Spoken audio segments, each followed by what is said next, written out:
Hey everyone, we're going to talk about the 10,000 hour rule. And this is, I don't know, I'm just going to have a discussion about my thoughts on it and what I think about it. Now, from what I understand, this concept was popularized by Malcolm Gladwell, who I have a couple of his books actually. I bought them like more than 10 years ago.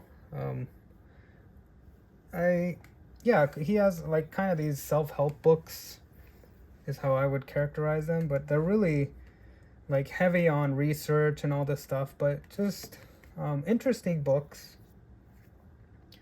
which so so so that's kind of how I guess I became familiar with this, and it has since become a something that's talked about. And I know there's like debate, like some people think that it is a good rule, and other people think that it's not, that it might not be accurate. But I think this is one of those things where it might be true in some instances and maybe not in others, or whatever it is. There's always variance when it comes to these sort of social studies issues, or concepts. So it doesn't. I don't know. Even so basically, the 10,000 hour rule is the idea that if that most athletes or artists or any expert, even a business person, that it takes them that it takes about 10,000 hours, or about 10 years roughly, right? But the thing is that it takes 10,000 hours to become good at it, to become an expert at something. And the idea that sort of this heavy practice is something that pretty much is incumbent on or that is required for the artist to be able to reach a level of mastery or expertise in a subject, or in a, whether it's physical or like physical activity or mental. And so now I will say there's a lot you could say. Now obviously when you think about the 10,000 hour rule, notice how it's not a timeline. It's not a specific time frame, because really you could complete 10,000 hours, you could complete it in 10 years, or you could do it in, well, actually I don't know if you could do it in 1 year, but you could compress it. You could practice 10 hours a day, or you could practice 1 hour a day. So the idea, I guess the implication here is that you have to do kind of a lot of it, and the less you do it, the more you have to do. And so I guess that's kind of implied, and that may be true in some instances, and I guess my view is perhaps that in some instances it may be true, and in some instances maybe not. I don't know. And it really depends on the subject matter at hand too, because maybe some things might not take that long to master or gain expertise in. So that's another thing to consider. But generally speaking, a lot of, if I remember correctly, and I haven't read the book in a long time, the book. So, but from what I understand, I remember in the book that he gave examples of, I think it was the Beatles that practiced for many years, and that's a great example of how you can become great at something, how your mind and body combine together to gain expertise. And really, if you really think about it, all of humanity, when it comes to how when it comes to everything that we do, I mean, even routine tasks like waking up in the morning, or do brushing your teeth, like these are actually complex motor skills that as a when you're young, you spend so many years doing it over and over again to the point where we take it for granted. And so there may be some truth to the idea that maybe not 10,000 hours, but perhaps like many hour rule. I don't know, like I don't like perhaps this is more a case of rule, more a case of, well, maybe when you do something, your muscles and your mind work together and they become better at it. So that's I think that's just how the learning process works. And so yeah, I think that actually describes how it works. But the 10,000 hour rule, let me flip this over, is more about how to become an expert. I think that's what, oops, I messed it up again. 10,000 hour rule. It's more about becoming an expert. So how do you become an expert? How do you become like how did Tiger Woods become really good at golf, right? Like Tiger Woods, as a young person, did a lot of golfing. Now, I don't remember his full story, but basically, the idea is that with Tiger Woods is very good at his craft, or at the sport. The golf itself being a very, requiring a precise level of muscular sophistication to be able to do the to be able to calculate, I guess, in your mind, just all together.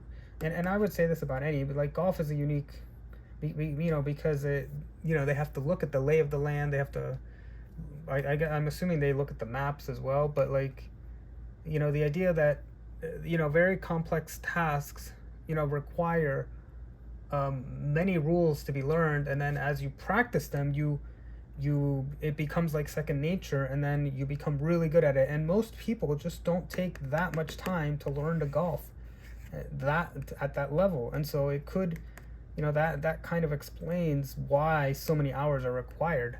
And I think a good way to describe how you learn things, and I can only speak from my own experience, which is that when you learn complex things, it's really a matter of, like, let's say there are 500 rules you have to learn, so how do you learn them, right? Like, it's not possible to learn it all at once. And so in a way, this kind of applies to anything, really. When you're doing something new that you've never done before, if you decide to become a chef, or any career that you've never done, right? Like, let's say you've never stepped foot into a restaurant. There's a lot to learn, and you can't learn it all at once, and you can't. You have to learn like maybe 5 things a day, and even then, sometimes it's you can't just do it a day. It could be 5 days, every 3 days or something, because your brain has to sleep on it. And from my understanding, and it's been my experience, that when you sleep sort of reinforces and codifies, or it transcribes what is learned into your brain. From what I understand, that is the mechanism, right? Like you or at least if you learn it and then you sleep on it. And I read I can't remember, but I read a science article about how sometimes they saw, like, and I wish I could, where they saw that like mice, when they learned a pattern, they saw that even during their sleep, the brain, the way they were able to detect brain activity repeated on what the mouse did during the day. And so while it slept, it would remember what it learned in the day. And so the idea is that perhaps, and it's possible, that when you sleep, your brain is actually it's sort of like it's practicing what it learned today, believe it or not. And that's why we're able to remember like what happened yesterday, because otherwise, why would your brain want to know that? And if you learned something that involved physical activity, or that involved mental activity. They're both separate, but I think the process is the same, where you have where the brain will sort of, perhaps during sleep, it it kind of it practices what you did while you're sleeping. And that's a great tactic. Maybe that's a good topic for another video, which is the importance of sleep and how I use sleep when I'm learning something. Sleep extra. Make sure sleep has to be an important part of the learning process, which is weird because a lot of these college students, like, sleep seems to be the sacrificed, and that's not, you're not learning anything then. It's not surprising. You talk to some college students and they're like, hey, do you remember, like, what you learned? And they literally tell me, like, I don't remember anything I did in college.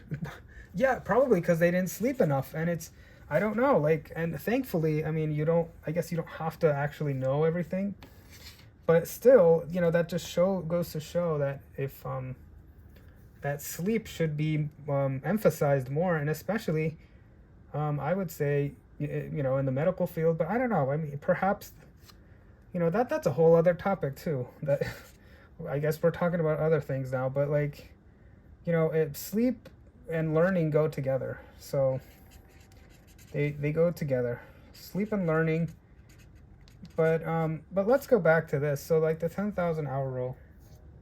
When you learn something, I mean, I think almost all of us, even if you don't have a skill, or you think you don't have a skill, you still do. I mean, when you walk up, whatever routines and tasks you do during the day, that counts as a skill. That counts as something that you do. So that it's the same process, I believe, as these technical skills. And really, I mean, let's just be honest. Golf is a big waste. It's kind of a waste of time, right? It's just a sport. It's not something that actually has. Well, I mean, I guess if you want to be philosophical, it doesn't have any market value outside of, this being good at golf and just promoting golf or whatever. And you could say that about all sports, but really, I mean, in the grand scheme of things, you might say, well, nothing matters. Maybe nothing matters. Like, maybe everything. I mean, you could, I guess, extrapolate that, nothing matters. And so I guess in the end, like, okay, it doesn't matter. Like, everything, like, you can't really say, like, yeah, games are a waste of time, sports are a waste of time, but, even important things are a waste of time too at the end of the day, because maybe, at the end of the day, if they're all just things that our brain sort of learns, and thankfully most things they're not really essential. Like, obviously you do need to learn about how to organize your life, and how to get things done, and where to do your laundry, how to take care of yourself. So there are certain things that you do need to learn, but I guess what I'm trying to say is that there are things you need to learn, but it's not. I don't know. Like, I guess if you want to be philosophical, like, you could, sometimes the discussion is like, because sometimes you hear people say, well, I want to learn something useful, so, like, the 10,000 hour rule. Does it matter what you apply it to? And really, I would say it probably doesn't. Like, it really, like, at the end of the day, we all choose what matters to us. So I really think life is what you make of it. So if you make whatever matters to you, whatever you love, that's what you should do. So just do what you love. And so this, if you have this principle, it will help you in,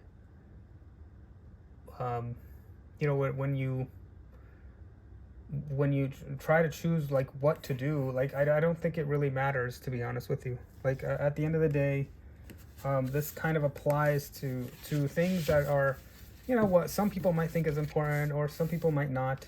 But what I will say is, so getting back to the 10,000 hour rule.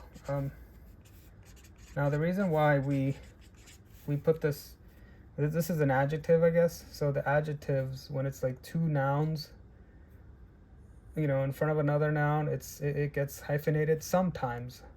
So you kind of have to check the dictionary. But in this case, because in this case, because it's kind of made up, right? It's not really a word. 10,000 hour rule. It's made up. But yeah, that's why we put the hyphen here, to indicate that it's an adjective describing this rule, made up of two nouns. From what I understand, I don't know if any grammarians can perhaps elucidate and expound on that a little more.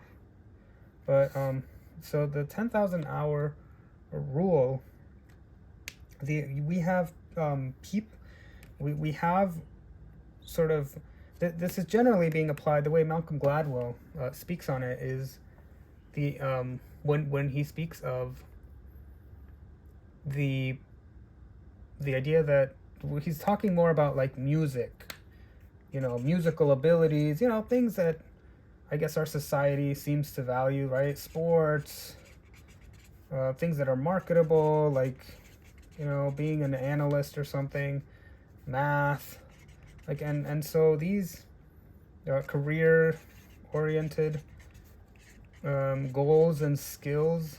Okay, so it's really more, but I mean, I guess you could apply it to the inane. I mean, you could apply it to things that maybe somebody just wants to be good at video games, or somebody just wants to be good at organizing a household. I don't know. So it can really be applied to anything. I guess that's really what I was trying to say at the beginning, or just a while ago when I was speaking on sort of the different ways that people would use this. But when you want to be good at these things, that's why I was saying, like, a lot of people, for some people this might be a waste of time. For some people music is a waste of time. For some people,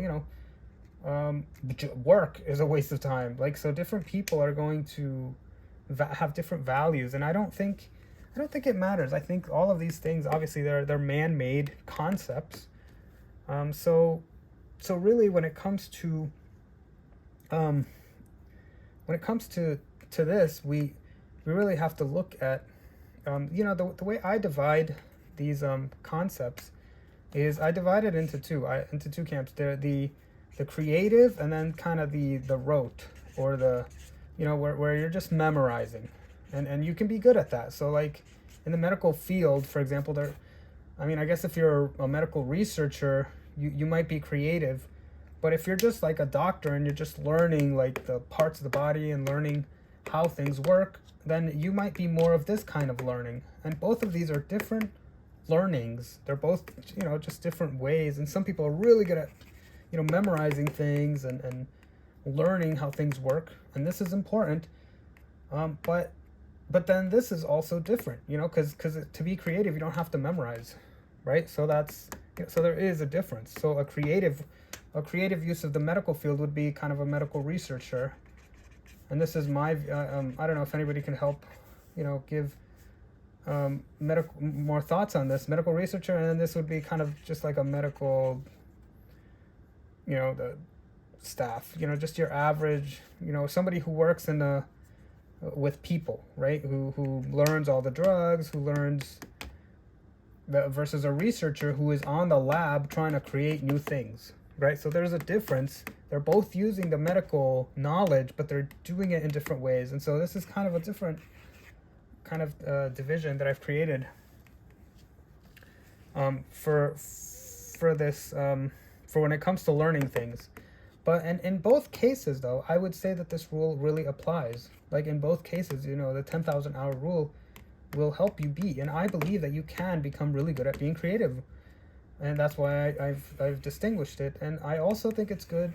You can be very good at memorizing as well. Now, I will say, of course, that you might say, well, does everyone have to be creative, right? And creativity is not required. You could just do the same thing that someone else has done. That's not creative, but you could do that, right? And likewise, with this scenario, when it comes to memorizing things, facts, you don't have to memorize. I mean, at the end of the day, the only thing you do need to, there are some things you do need to memorize, like or should I say you need to learn like concepts. So there is, I guess to some extent, there's always some level of memorization, but not, I think the difference is excessive memorization. And also, the use of writing. I mean, writing, I'll be honest, in my case, I'm not a fan. I memorize as little as possible, not because I don't want to be smart, but because that's what writing is for. You don't have to memorize everything if you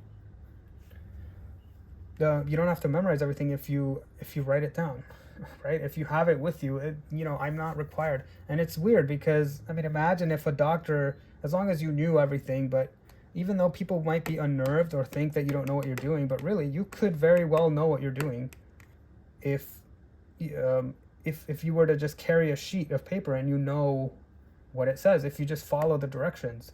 So I don't know, but the point is, writing, in my case, I enjoy, I write things down, so you don't have to memorize everything.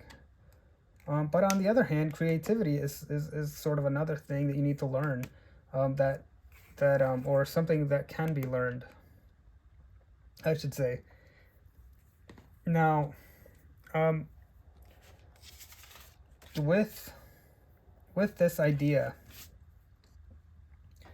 that so let's get back to this. So 10,000 hours, when you need to sort of learn something that is complex, and I talked about this earlier already, where was it? Yeah, where you learn a rule, right? And when you're doing the 10,000 hour rule, and you can't learn everything at once, and so that explains why this happens, why it takes, why it's a big number is given. And then the idea becomes like, what does it mean to be intelligent? When somebody says like, oh, they're really smart, or they're a quick learner, what does that mean? And is that even a good thing, right? Like, and what, because somebody can pick up on something quickly, but maybe you don't want, maybe you want quality over quantity, or in this case, rapidity. Like, so the idea is, the 10,000 hour, it implies that it's always going to be long, but really, some things might take longer than others, right? And also, not just, so that could also, for some situations, it might just be 5,000 hours, or it might just be less, or, but the idea is that when you learn the rules, right? When you're learning anything, it's a kind of a good way to describe it, like I said before here, is to see it as little, like you have 500 rules. Learning anything. So let's say you're learning tennis, right? Or let's say, right, you have to learn how to hold the racket. You have to learn how to that's a tennis racket there or whatever. You have to learn how to hold the racket. You have to learn how to stand. You have to learn how to, do you see how a lot is involved? A lot of little things that are like it's really a waste of time, I guess, if you're not doing tennis, but it describes how even just holding and doing basic things requires learning, and you're probably going to just spend an afternoon just practicing that. And actually, you might spend a whole week. But then eventually, every single thing that you possibly could do in a tennis court, you have to encounter and then learn and then sleep on it, and then so you memorize. There's some memorization, but then I think in order to be truly, once you reach a point where you've learned all the let's say you've learned all the rules, you've learned how to stand, right? Well, eventually you're gonna have to go from memorizing the stuff, right, doing it, to being creative with the racket. So now all of a sudden you're gonna have to think, and you have to come up with a style. And oftentimes, I would say this about all of these, the creativity does come in, but I think this comes first. learning the basics, and then the creativity is the hard part. So I actually think most people don't even, they disregard the creativity. They don't even, it's hard to teach creativity. There is the imagination. You would think that young people are very good at being imaginative. And I think part of it is because young people, they're already good at things, like they're live, right? A young person, they still live with their parents, and they still they have everything pretty much. They have an entire routine in the household, so that makes it so that they're more apt to play because they're good at being at home. You know what I mean? Like a young person is good at tying their shoe, brushing their teeth, eating at the set time. So they're more apt to play. Whereas I think adults, at some point, adults, they, that may be a reason why they're more, the imagination is a little more active, like perhaps in a young person, because they have, because they don't have as much responsibilities. They just have more free time, and they're not really, most young people aren't learning anything too much. So I feel like they're more likely to be creative and see things from different perspectives and just play with whatever it is that is before them. Whereas an older person, they have to pay bills. There just isn't that time to relax, right? Like most adults, they have responsibilities. So they're not just living their lives, but they're also having to manage and take care in a way that young people are not. So that could explain, I don't know, that the creativity, the point I'm trying to make is that I find most people, this is something that is hard to create. And I'll be honest with you, one of the things with creativity is, being able to bottle up creativity. And then this is, in some ways, it's separate to this, and it's going to be instrumental, or I should say, important in understanding why this might not work. See, a lot of people, a lot of people, one of the criticisms of the 10,000 hour rule, which to some extent I might agree with, is that you could do something for 10,000 hours. 10,000 hours and still not be good at it. So then, do you know what I mean? Now, so that there's something else, right, going on here. And I guess in this case, I'm talking about the creative the idea that you need to be able to play with it too.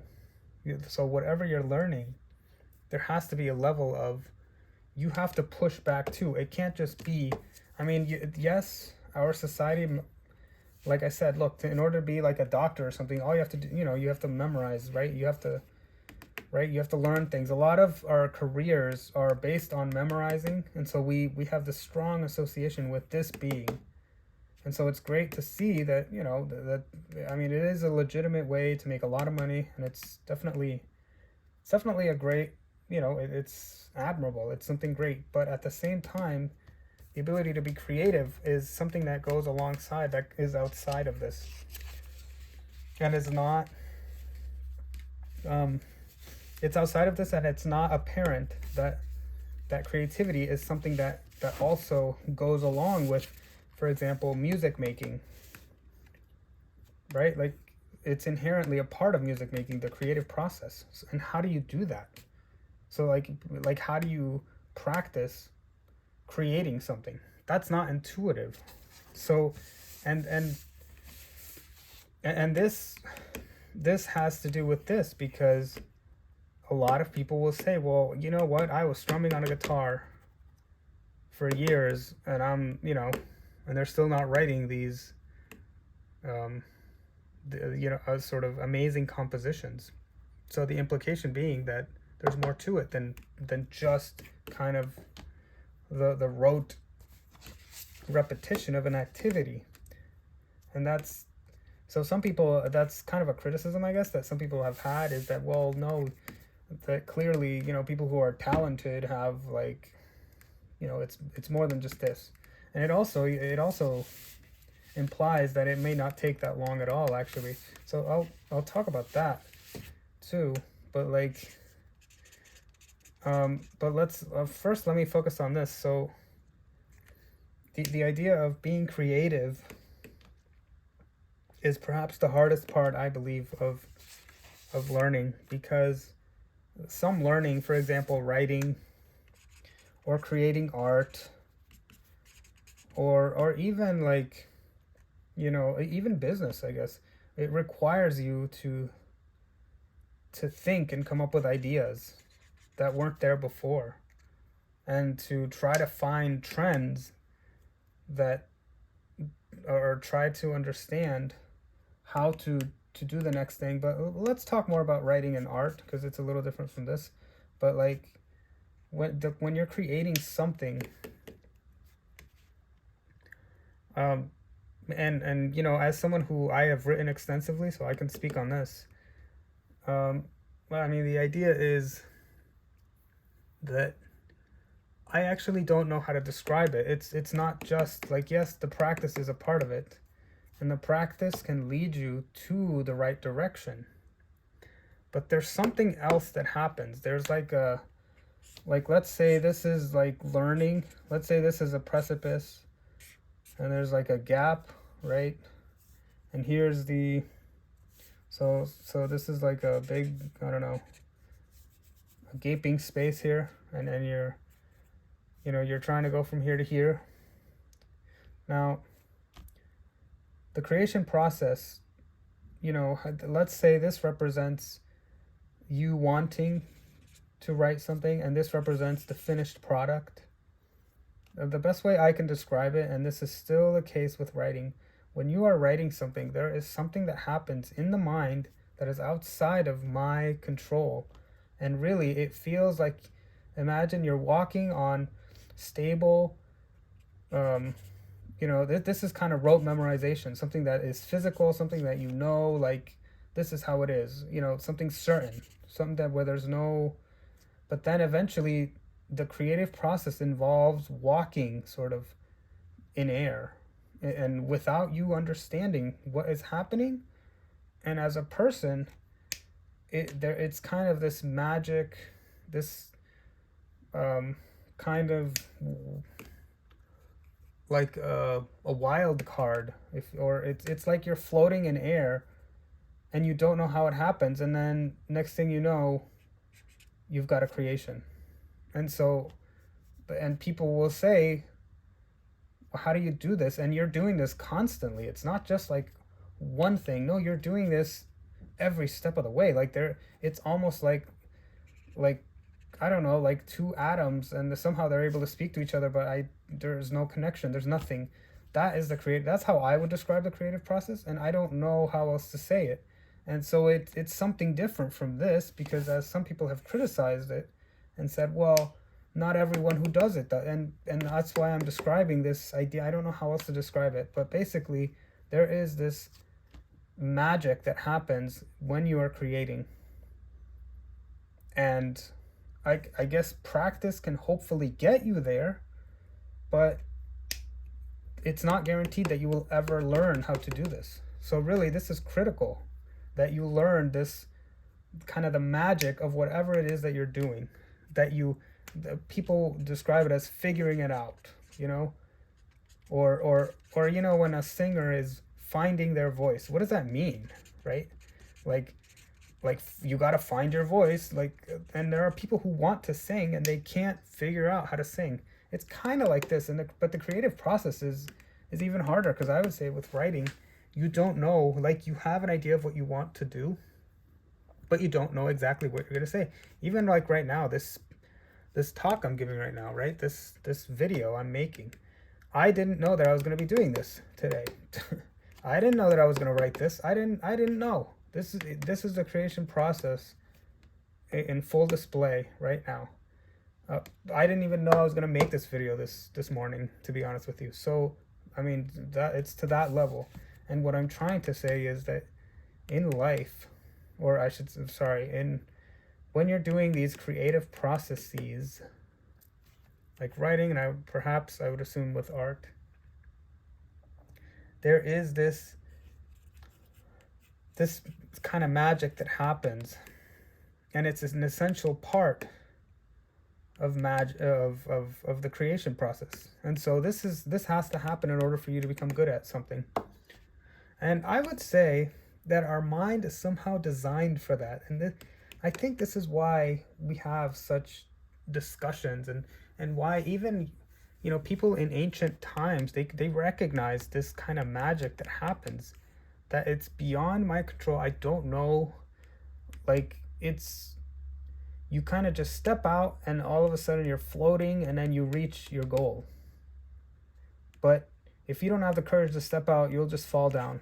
Or if you don't put in, it kind of requires, like, I can feel it when it happens, to be honest with you. I can feel it because it feels like a mental, like a mental, like a chemical process going on in my brain. I can feel it. And actually, this is why when you write for too long, there's a limit to how much, if you write, I mean, I guess perhaps you could, I mean, there are cases where, depending on how complex the writing is, like, I could write 10 hours or whatever, but, like, really, when you're doing some intense creative, like, recently, I would say, like, 4 hours, like, there's a limit. My brain is like, oh, I can feel it every time this happens. And in some cases that it's difficult because you're doing it on the fly. You're doing it, there's this improvising that happens. But I would assume that, I will say, I want to give you hope. Because people, you might think, well, I guess this means that if you don't have that magic touch, you can't be good at something. But really, the human body, if this can come as a consolation, the human body and the human mind is designed to, learn. And so, I mean, when you think about it, I mean, if you can speaking is a complex process. When you talk, you don't plan what you're going to say all the time, right? And some people are great speakers, but even someone who's not a great speaker, and if you're an introvert, right, you would, I guess by definition, you don't engage as much, so you're not going to be as loquacious, or is that the right word? You're not going to be as talkative as someone who is an extrovert, perhaps. But and you might even struggle with this, but like an extrovert, or someone but all of us, you can usually speak in complete sentences, right? And it doesn't really require thinking, right? And in fact, I would say the speaking process is exactly like this. It's exactly what I just described here. When I talk, I don't know what I'm going to say by the end of the sentence. I mean, do you know? I don't. Sometimes, I mean, you can plan something, you can plan a general direction, but I can't know exactly how I'm going to say the words beforehand. And in some cases, when I use vocabulary words as well, I didn't know I was going to say, like, I didn't know I was going to use the word that I did. It kind of feels like it just happened. And so I guess what I'm saying is that for most humans, if you can speak in complete sentences, you already have this magic in you. You just need to find that magic in whatever it is that you're trying to learn, whatever else you're trying to figure out. So what that means is that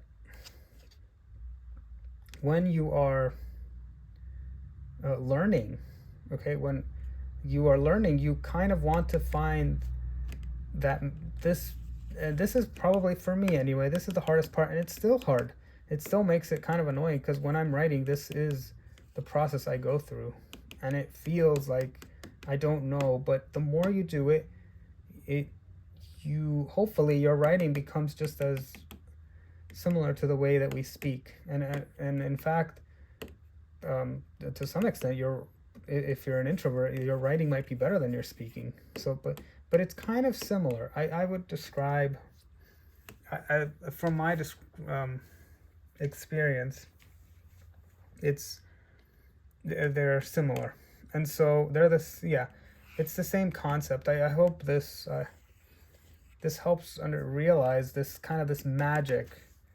I guess if you want to call it, like, there are different ways. I don't know. I haven't figured out what to call this concept, but it could be like that magic. That, I guess, I think Walt Disney was the one that said the pixie dust, or the little sprinkle of pixie dust or whatever. That little that thing that happens that is unquantifiable sometimes. And so it's kind of this, I said a wild card, but really it's just something. It's part of the creative process. It's part of what makes us human, and so part of our humanity.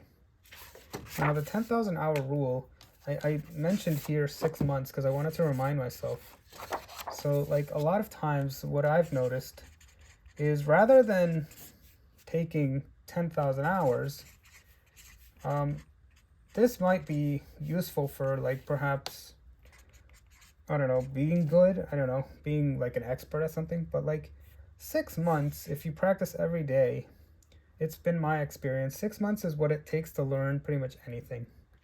To get, or I should say, to go from really bad to good. I don't know if I could draw it, like, or maybe it would look more like this, or I don't know. I'm not sure exactly. I haven't thought of this, but like, at, let's say, the 6 months mark, right? If we could represent time like this, and skill here, like this is, well, let's represent it. This is the skill. So as your skill gets better, at 6 months it gets, and then after that it kind of slows down a little bit, is how a lot of people, like, it only takes 6 months to get somewhat good. Now let's say this is like expert level is up here, or good. This is like, you're okay. When you learn something and you're not really good at it, but you're okay at it. And so that, I feel like, and then to become like an expert, it takes like way longer. Like, so it's quick to learn a lot of the basics, but it takes longer to become an expert, like way longer. This chart, I guess, doesn't represent it, but the point is, in 6 months, you can be quite competent. In fact, like, if you're learning how to, like, anything really, you can get a lot of the basics down within 6 months, and to the point where most people, actually, if they see you in 6 months, if you practice every day, anything, whatever it is, in 6 months, most outsiders would actually think you're good, even though you know that you're not good. Right? So that's kind of the concept that I'm trying to say here, that kind of connects with the 10,000 hour rule, because it doesn't require 10,000 hour to become okay at something, or to at least learn the gist or the basics. And so so I guess what I'm saying is, for the outsider, if someone just started dancing, you might be a really bad dancer compared to others, but for an outsider who doesn't dance, they might be impressed by what you can do within 6 months. So that, I guess what I'm saying is that in order to learn the basics of something, you don't have to spend anywhere near this amount. And this is really more about becoming an expert. So I think that's another thing. That's what the 10,000 hour rule oh, 10,000 hour rule is. So when we deal with becoming really good at something, okay, so when we talk about becoming really good at something, there's this idea that, and this kind of connects with this, where, perhaps some people just figure it out quicker, and that might explain why you might have sort of a savant or a prodigy, right? Like, so someone who's really, sometimes you get young people who are very, very good at something, and then they they get very good at something, but then, and it might be enough to be marketable. That's the thing. Like a lot of people, like what it means to be smart, right? Like, it doesn't really matter, I guess, as long as what you do is marketable. You could succeed, even though you could do more. And one thing I've noticed, like, when you talk about prodigies, young people who are prodigies, and then as they become older, some people have, um, I don't know. I mean, I don't know if people follow up on, these super geniuses, people who go to like college when they're like 10 years old or something. But does anybody follow up with them? Like what happened? And some people have talked about, that yes, it's good to be smart and to be rote and to do this, if you're really good at this memorizing. But then, if you're a prodigy, it's so important to also add in the creative. So in other words, and this is where, like, yes, you learn the math, but now you have to apply the math, the application of what you learned. So yes, it's great to learn it, to learn the rules of how something works, but now create something with it, right? So it's kind of an extra added challenge to learning anything, to become good at something. So I guess this connects with this, where you want to learn, but then you also want to create with it, and that's hard. It's hard to do, but that's kind of what I believe all scientists and throughout history, that's really what they did. That is the scientific process, and I wish and hope that is emphasized more. Like you should be as the scientists of the past, of the past. And so when it comes to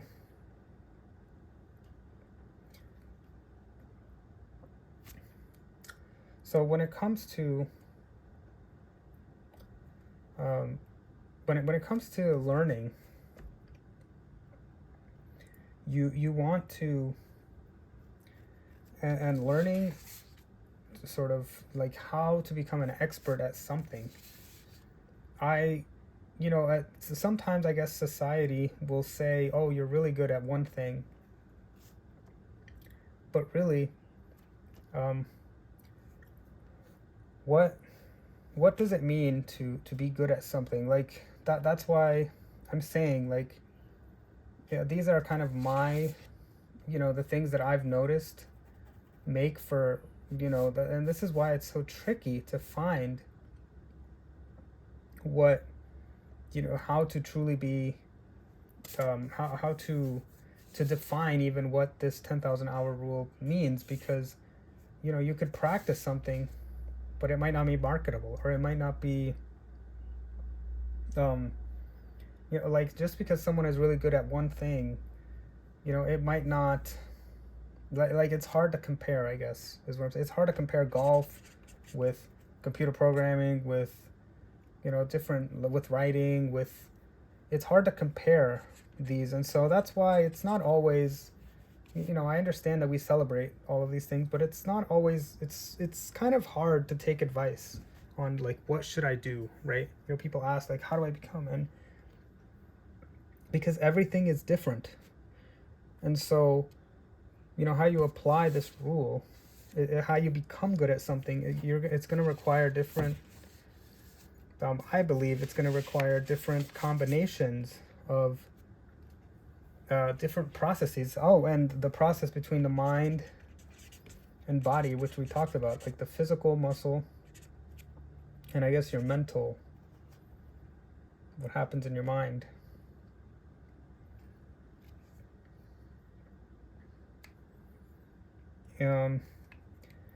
What I would say is, these different combinations, we think about all of these different sort of talents, these different skills that you could learn. And when you want to become good at something, I really do believe that there is a level of self, and this is part of the creative process as well, that the self-discovery, because you have to find it within you to do the best that you can do. Because at the end of the day, I think different people will approach a topic differently. They're not going to approach it the same way. And so even if, and I'm not just talking about different styles, like two different golfers will have two different styles, but really their mental approach to it is different as well. And their physical perhaps is also different. And so because we have different bodies and different minds, that kind of is the difference. So a musician, maybe one musician will focus more on the instrumental side. Another one might be more lyrical. Another might be, so that, we kind of all bring different things and emphasis. We all have different emphasis when we do this 10,000 hour, when we practice. That's why it's going to be a different experience for everyone. And that's kind of that's actually a wonderful thing, because it shows that that everyone will be unique if you do it the right way. And so I agree with the 10,000 hour rule in terms of that you have to do the work. I guess if there's another way to describe this, I don't know if I would enumerate it, but I would say you have to do the work. You have to do the work. Like at the end of the day, no matter what approach you take and no matter how you want to approach it, I agree. I would say that I don't know if the 10,000 hours would apply to most cases, but I will say that in order to be good at something and certainly be an expert, you got to do the work. And I think sometimes, that's not emphasized enough, right? Because we're always talking about how we want to make things easier for ourselves, right? And so, yes, it's good to automate, some things, right? Like writing helps us, we don't have to memorize as much, right? But in terms of the creative process and in terms of writing your own, writing in your own words, doing things, that you have to do the work. And there's no way around that. And so to some extent, in that case, I agree with that there are hours of work that must be put into an accomplishment if you want to be good at something. And for some reason, when it comes to sports, when it comes to, live music, we have very high expectations of people, do we not?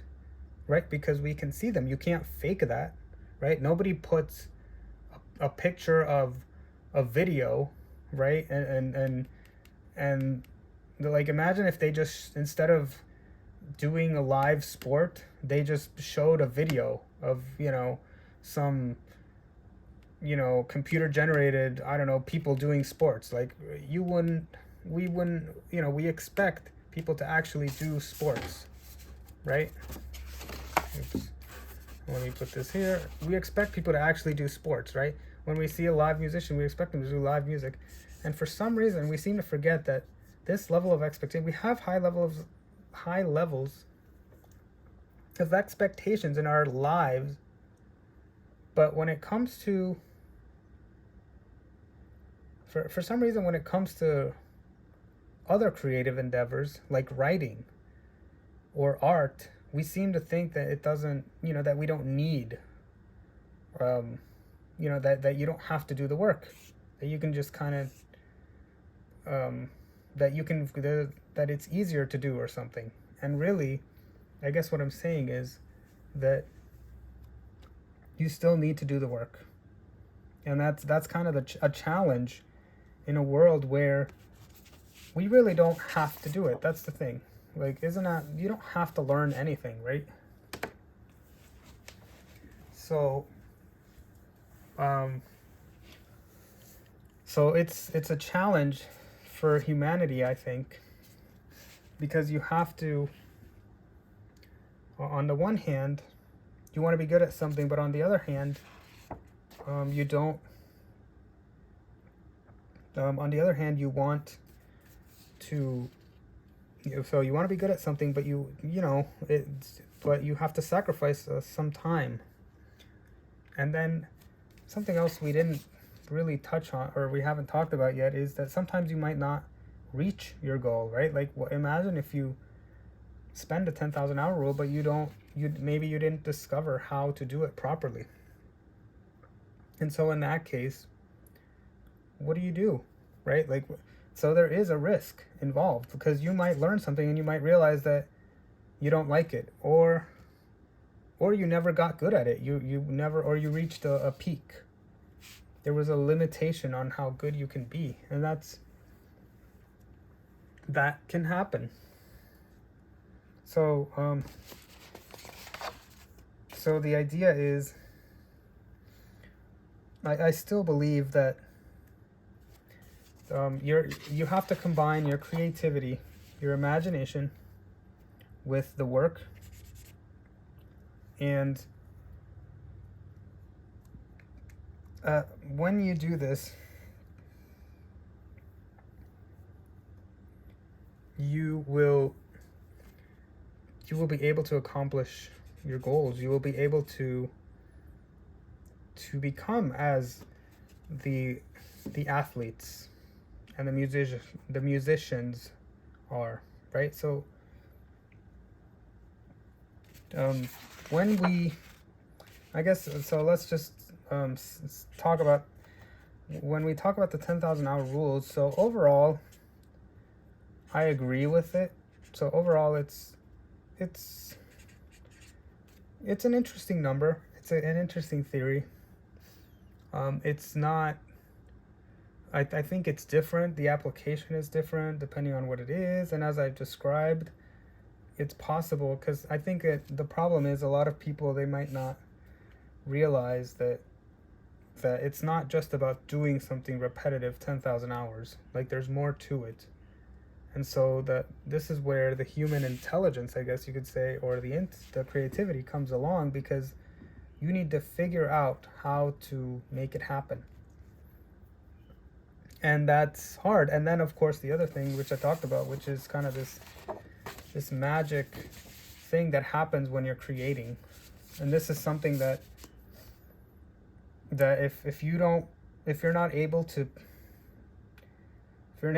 walk over this cliff, which, by the way, there's nothing there, so it's literally magic. You have to do magic, okay?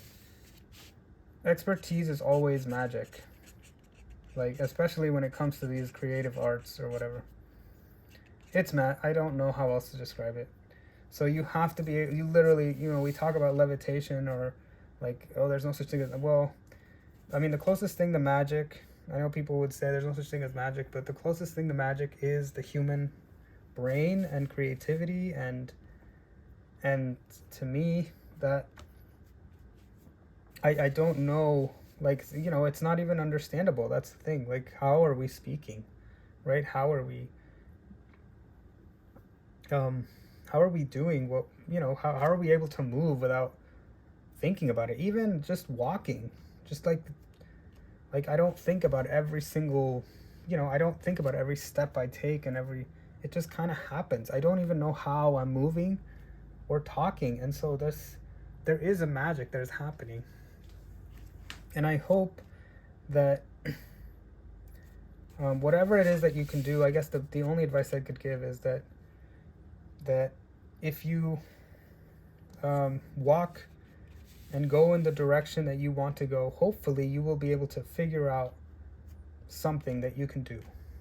That you'll be able to figure out something, and like, how do you reach this? How do you even arrive at that point? And there is no clear answer to that, because you can't see, because these concepts are invisible. Like, ideas are invisible, right? Like, it's not like you can see. It's not like a physical place on a map.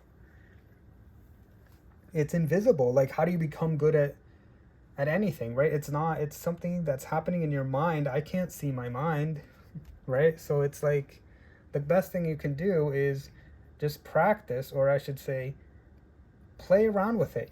First learn the basics, but then play around with it, and hopefully you will find sort of you will find the you will find the moments where you're able to, once you become good at the basics, then you start getting into the other. Well, you could either continue doing the, in this case, if you're just memorizing, if it's just memorizing, you can just continue to, memorize more things. But if it's more creative side, it will then you're gonna have to, you will hopefully figure out how to make the magic happen. And so yeah, that's all I could say. And this is an interesting topic.